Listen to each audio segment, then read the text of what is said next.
کچھ روز پہلے کی بات ہے، میں نے ایک مولانا صاحب کا ایک کلپ سنا۔ وہ وزیر اعظم کے دفاع میں کہہ رہے تھے کہ مہنگائی حکمرانوں کی طرف سے نہیں ہوتی، بلکہ ان اللہ هو المسعر، ریٹ مقرر کرنے والا، نرخ مقرر کرنے والا تو اللہ تعالی ہے۔ اس نے کہا مہنگائی کی نسبت حکومت کی طرف کرنا، حکمرانوں کی طرف کرنا، یہ جہالت ہے۔ بیچارے کو یہ بات سمجھ میں نہیں آئی کہ ہر شے کا ایک سبب ہوتا ہے اور سبب کی طرف نسبت کی جاتی ہے۔ اسے کہتے ہیں مدعی سست گواہ چست۔ حکمران خود کہتا رہا کہ جب مہنگائی زیادہ ہو جائے تو سمجھ جاؤ کہ حکمران چور ہے۔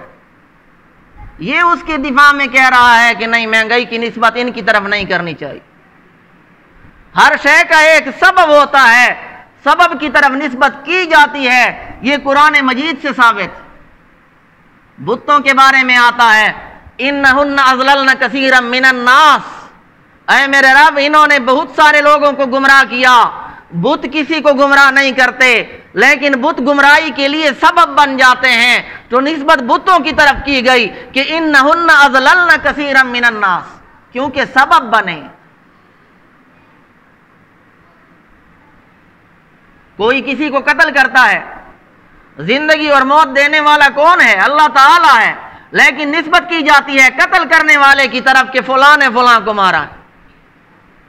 تو موجودہ حکومت سبب بنی ہے مہنگائی کے لیے۔ یہ کہتا ہے نہیں، حکومت کی طرف نسبت ہی نہیں کرنی چاہیے۔